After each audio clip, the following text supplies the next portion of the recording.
PSI पूर्व 2013 या परीक्षेमधला प्रश्न आहे, एका संख्येतून 8 वजा करून येणाऱ्या वजाबाकीला 8 ने भागल्यास भागाकार 2 येतो.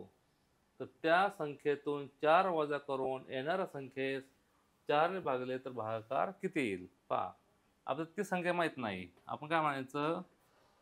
ती संख्या x मानू. आपल्याला माहीत नाही ना, ती संख्या आपण x मानली. आता कोणती अट आहे बघा बरं. एका संख्येतून 8 वजा केले, 8 वजा केले, x वजा 8 आले.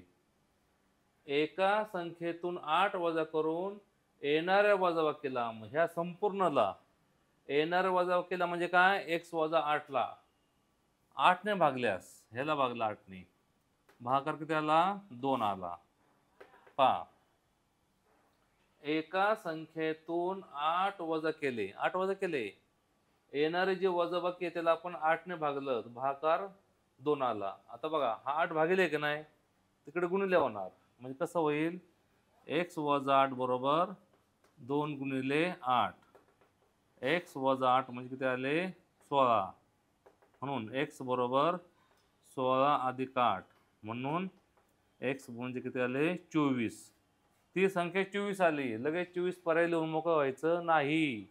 प्रश्न काय बघा, तर त्याच संख्येतून म्हणजे ह्याच्यातूनच x मधूनच त्या संख्येतून 4 वजा करून येणाऱ्या संख्येस 4 ने भागलं.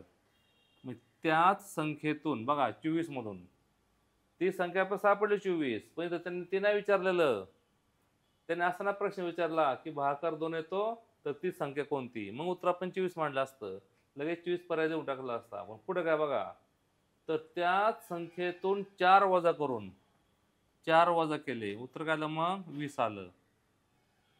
त्याच संख्येतून 4 वजा करून येणाऱ्या संख्येस म्हणजे 20 ला, येणाऱ्या संख्येस म्हणजे काय, 20 ला 4 ने भागले, 4 ने भागले तर भागाकार किती येईल? 4 पंचे 20, 4 पंचे 20, 5. म्हणजे अंतिम उत्तर काय आहे? 5 हे अंतिम उत्तर आहे. ही मधलं अंतिम उत्तर नाही. ती संख्या आपण x मानली, त्यातून 8 वजा केले, 8 ने भागलं, भागिलेचं गुणले केलं, 16 आले. 8 वजा इकडे अधिक होतो, वजाचा अधिक केला, 24 आले. 24 उत्तर आले, पण 24 ती संख्या आलेली. पण त्यांच्या पुढचे कोणते अट आहे की येणाऱ्या, मग त्या संख्येतून 4 वजा करायचे. 24 मधून 4 वजा केले, 20 आले. परत त्याला 4 ने भागायचंय, त्या 4 ने भागलं, 4 पंचे 20. अंतिम उत्तर काय आहे? 5. बी हा पर्याय शेवटचा आहे.